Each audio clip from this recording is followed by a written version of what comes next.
They do not realize they're in illusion. They do not That realize means, therefore we say they are rascals. They do not realize the fact. Therefore rascal. Rascal means who do not understand the real fact. They say that we are also under the control of nature. Huh? They don't see that the devotee is actually free of the material nature. Yes. They say, well, we have to die, we have to grow old just That's because our of life. Hare Krishna. But we admit that. But you don't admit that. Therefore you are foolish. We admit that yes, we are under control. That is the difference between you and me. But you don't admit. Therefore you are foolish. Well, usually they admit. Huh? Usually they admit that death is certain. But the thing is that they say that you can't do anything about it. That means you are under control. You are not independent. But we say surrender to Krishna and you can become free. And they say, no, I don't see that. No. That's what I say. That a sensible man is that I am controlled. I am controlled by some other agent of Krishna. So why not be controlled directly by Krishna? This is sense. I cannot be independent. Just like the government. If somebody says, I don't agree to be controlled by them, then government will kick with police, with military. And that is our position. We are being kicked by the agent of government, material nature.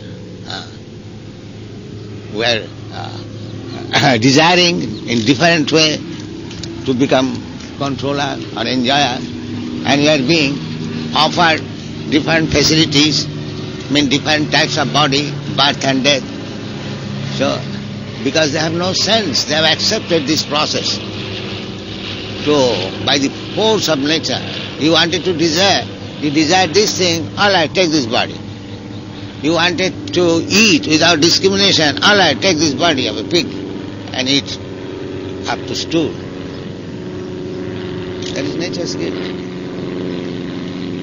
So, therefore, he is changing. He's going on changing this days, that days, that days, that days, that days. But he's not in it. He says, how I can stop this change? That he did.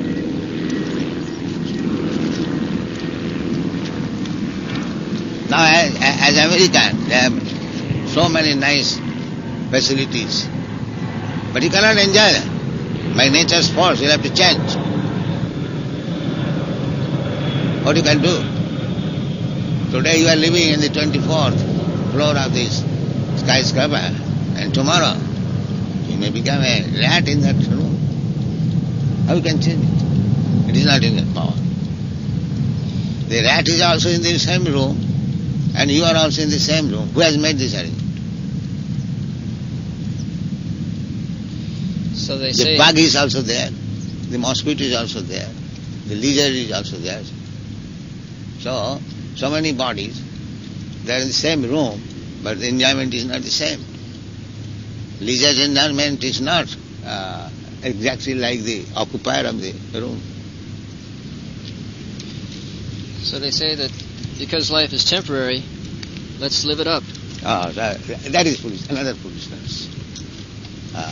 That you are beating me with your shoes, that's all right, it is temporary. That's all right. Let me go on suffering. So, that is foolishness. He does not think that why I have been subjected to be beaten by shoes, insult. All right, I do not mind, it is temporary. That is foolish. But they think that instead of being beaten, that they're having fun, that it's pleasurable. Yes. They think, let us find all the pleasure we that can. is another Maya's illusion. Unless he thinks it is pleasurable, how he can tolerate? Just like the pig eating stew, everyone is saying, but unless he thinks pleasurable, how he can eat? That is another concession of Maya. Prakhevatmika, Avaranatmika, is covered by illusion. He is accepting the most abominable thing, but he is thinking I am enjoying. This is karma. Sometimes we tell them that this life is only full of miseries, and they say, what do you mean? No, that is their foolishness. That is their foolishness. They do not know. They do not distinguish what is misery and what is happiness. They have no sense, no brain. And that is the foolishness. So we can convince them by pointing out... They cannot convince them because they are so rascal, so foolish, that they have no brain to understand what is the distinction. They have no brain, just like cats and dogs. That is their fallen condition.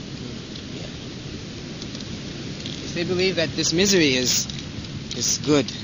Yes, that I have explained. Unless they believe it is good, how they can be put into miserable condition? Just like some of the thieves, they go to jail. They think it is very nice. We haven't got to earn. We are getting food here, free of charges. Yes. It is very nice place. It is my father-in-law's house.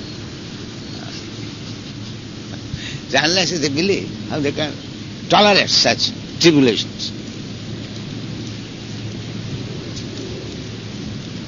They warn in the stool. He believes this is enjoyment. You take it from the stool, put it here. No, it will go again. He thinks it is pleasurable. That is their position.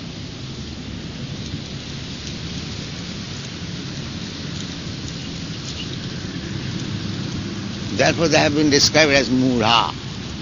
Namang duskitina mudha prapadantina.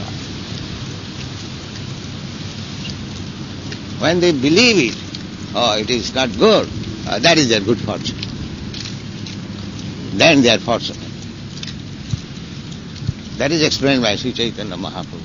Ei rupe brahmanda bhramite kono bhagavan iji.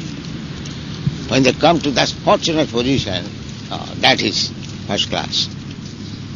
How does one become Bhagyavan? Bhagavan, opulent. If you earn money, you become Bhagavan.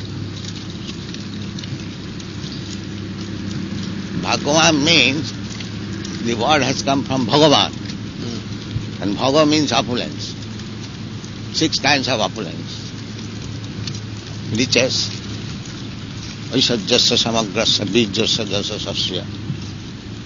So one who possesses all these things, not exactly like Bhagavan, but partially, according to his position, he is called Bhagavan. But in this verse that you just quoted, E rupe brahmanda brahmite kono bhagyavan, how does one become to the stage of being... We are making them Bhagavan. We are giving them service, how to become Bhagavan. We are spending our blood, gallons of blood, to make them Bhagavan.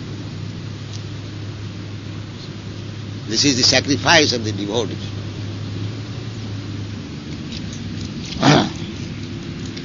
Just like you are poor, somebody rich man comes, all right, take $1 million from me. You will get immediately rich. So it is the devotee sacrifice that they are becoming